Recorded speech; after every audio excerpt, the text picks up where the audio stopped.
And so they traveled to a place called Newtown, where they scribed the route onto the tablets, and prophets signaled great danger to this man.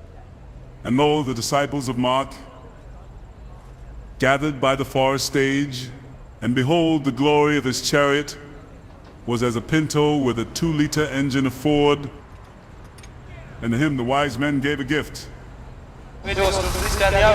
Speech! And then they all journeyed to scrutineering, as was foretold in the Blue Book of Regulations. And there they did queue, and they did wait, and then the man in the coat of blue said to them, "Where is your pin?"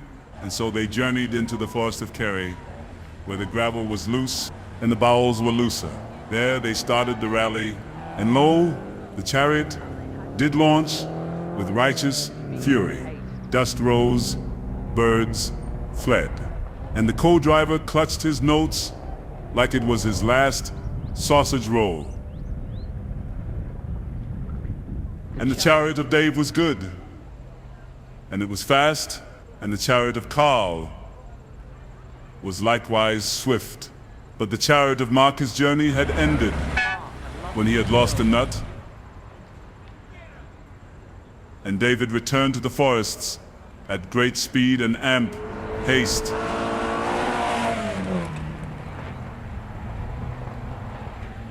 But Carl had lost the pressure of oil, and lo, the warning light did glow like the eye of Sauron, and there were bad tidings upon the horizon. For when the oil goeth, so too does the hope.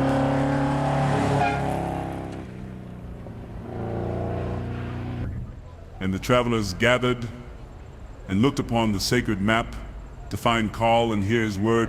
We finished the stage, right? And I got to the finish, and it all seemed right. I was just driving up here, and I just glanced down at my oil pressure gauge, and there was just no reading, no pressure. So I thought, oh my god. So I stopped and pulled up just as I started to turn the engine on. It just started to rattle like mad. I thought, oh my god, we're blown in here. But we can't get no oil pressure now at all. We put some lads stopped us to give us some oil, but we couldn't get any. They wouldn't have got enough oil. Chucked a load in, and the pressure just dropped straight away. So we obviously got quite a major problem. Not worth risking the car.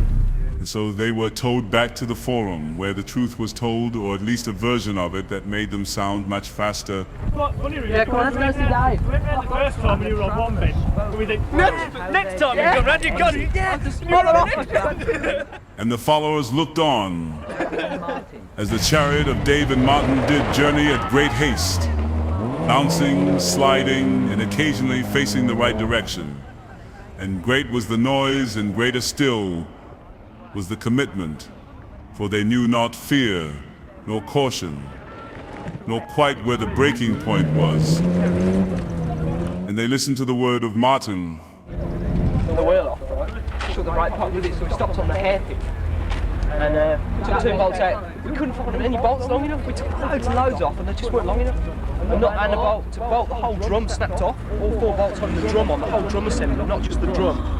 The back plate and everything all snapped off, so we... And although the stories were bold and the boasting plentiful, it was known unto all that the chariot of Dave had rolled upon the final stage, and it came to rest upon its roof, wheels skyward, dignity absent, like a sacrificial offering to the gods of understeer.